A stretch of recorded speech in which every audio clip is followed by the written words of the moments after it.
going to start off with the introduction. So, today everybody, because I fell on my face on Sunday, I'm denying you the privilege of seeing me with a swollen lip and all my bandages. I'm sorry, I'm very sorry dear viewers, but you're just going to have to put up with the very beautiful Leena Capadia. So welcome Leena to my YouTube channel. I'm delighted that you're here and you've got such a great message to share with other women, and really looking forward to getting into it. So I think what is important, obviously I write and think and talk a lot about women over 40 having a really important role on this planet as we age, and I just wanted to hear if you can share your journey, your recent experiences, as to how your recent experiences have really helped you focus on what's important in life. So over to you. Thank you Deborah. As I mentioned to you earlier, I was diagnosed with breast cancer last year, and I had to get my chemotherapy done, which was a 6-month cycle, and I had all the free time while I was undergoing treatment. I was in the UK staying with my brother and his family, and during that time it completely changed my outlook to life. I just felt that a lot of things that used to be important to me have fallen aside, in the sense that I felt I had so much clutter in life, emotional clutter, physical clutter, mental clutter, and during that 6 months that I was recovering, I had consciously decided that I need to let go of all this clutter if I had to live a meaningful life. When I say meaningful life, is what's important to me. Is it my friends, my family, my health, myself? What is important to me? And during that time I said, yes, my family is important to me, my education is important to me, I wanted to help others, so supporting others is important to me. So I decided that I need to let go of a lot of clutter in life, and that basically changed a lot of things that I do now. I've decided to clean everything up, whether it's my house, it's my mental well-being, everything. So yeah, that's one of the main things that have come out of my illness, to say that this is what I want to do in life. And in terms of helping others, I have now decided that my purpose is going to be, I'm now going to become a counselor. Wow, that's fantastic. Yes, to help others, not only when it comes to counseling for cancer, because I've gone through it, so I can help other women understand this illness, but also counseling in other ways. It could be anything. It could be grief counseling, it could be counseling for their children, it could be anything. The basic idea is to work, but then work towards a purpose, which is helping others. So by doing that, I also help myself to achieve my own purpose. Yes, and that's what has come out of this illness. And so that is how. Yeah, no, that's fantastic. And I suppose I really like the word clutter, because I noticed recently that you sent me something from the Minimalists, which I really like, because of course I've been following the Minimalists for about a year now, and I think their approach to living and life is utterly fantastic, and I'm a fervent declutterer myself. Sadly surrounded by little squirrels in my family, but you know, it's all work in progress. So I'm kind of interested on the decluttering, because the Minimalists, I think, provide great support for decluttering. It's not something you can do overnight. I mean, you've been back from your treatment now for nearly 6 months. Yes.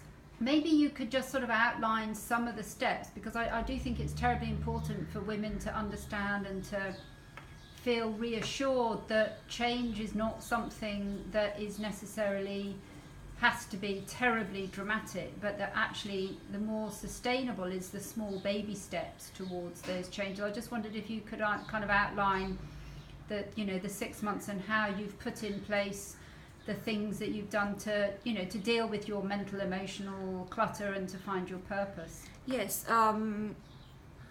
the idea of clutter, when I think of it, it's not it's everything around you. It could even start with your own house. It could start with your own cupboard.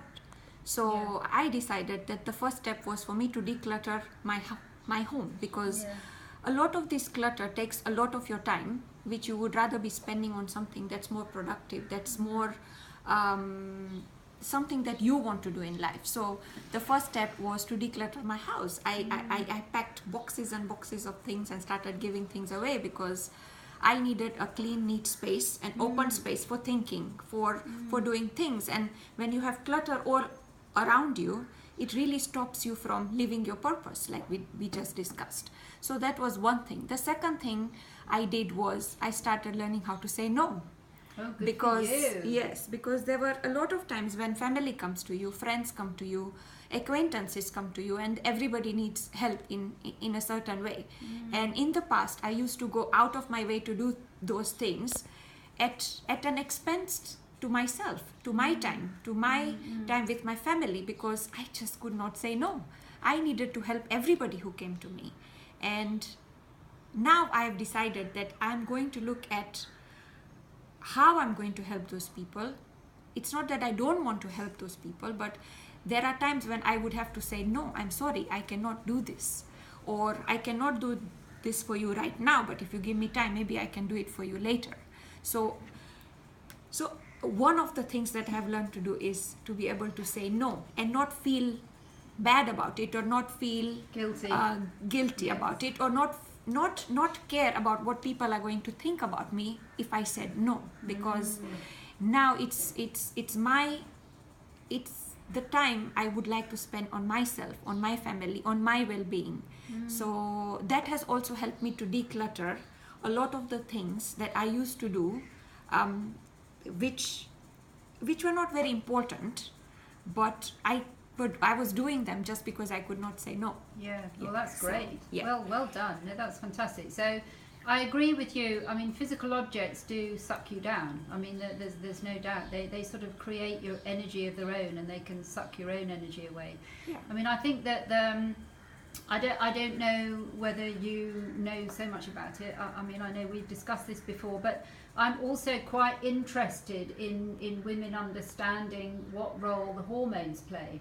And obviously, I mean, menopause is caused by age, but it's also caused by, illnesses such as cancer, when women can be thrown into early menopause as a result of their illness.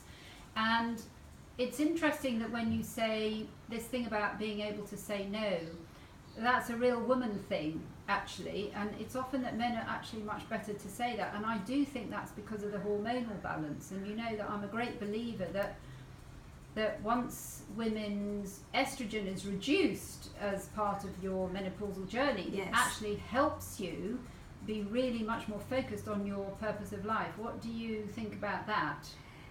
Yes, I mean, I agree with you. Maybe that could be the one of the factors that have made me become who I am right now, besides the illness that I went through. But I have been forced into a menopause due to my cancer, due to my chemo medication, and I do go through the symptoms of estrogen deficiency, which is muscle ache, joint ache, forgetfulness, irritation, anxiety, and so on. And one of the things that I have decided when we were talking about decluttering is giving more time to myself. Now that I feel that all this is a consequence of the forced menopause that I'm going through, it has also helped me look at my life in terms of what do I want to do to be able to manage all these consequences of the forced menopause. And that's even made me look into exercising, look into meditation, look into things that will help me not only help me manage these consequences, but also better myself, better my life. So yeah, I mean, the whole outlook is different. It's all about me, what is good for me, what is it that I can do for myself, for my family, for my friends, and how can I do it better. Like I said, saying no has helped me declutter, and I'm able to now give more time to things that should have already been more important to me, but they were getting a bit diffused, or I was not really focusing on them because I had too many things that I was doing, which I've let go now. So yeah, Brilliant. so Brilliant messages. I mean, I think it's just so good to hear that. You know, it doesn't matter how many times you hear it, you know, it's always a useful message. Let go. You focus on yourself, and actually by focusing on yourself and being clear about your purpose in Yes. life actually means you can help people much more. yes, And yes. obviously, as we all know, being kind to others helps you because it lowers your blood pressure. Yes, yes, very true. And Yes. de-stresses you, Yes. which is great as a Yes. side effect of actually being kind to others. Yes. So I'm also, just in closing, want to say the other strand of your journey, which I think is also wonderful, is that you are investing in your learning and your education, and you've signed up to do psychology and counselling course Yes. distance by distance. And I think that for women, we should, and men, I mean everybody, but you should always invest in lifelong learning. And I think it's something that, you know, when women say self-care, or they think of self-care, they might think of pedicure and hair and stuff like that, Yes. all of which is really lovely. But I think it's also that constant investing in yourself, in your brain, in your lifelong learning, because obviously that guards against other hazards that can, Yes. you know, pop Yes. up as we gals get a little bit older. Yes. Doesn't it? Okay, so Leena, we'll come back, I think, in a year and see how you're doing with your counselling, with your continuing to declutter, because certainly one thing I've learned is that you don't declutter one day and then go back to square one the next day. Yes, constant it's nudges, constant. Yes. nudges and adjustments on a daily, weekly, you know, monthly basis. So can't thank you enough. Thank you. And Thank you, all the Deborah. best. Thanks a lot. Thank you. Bye. Bye.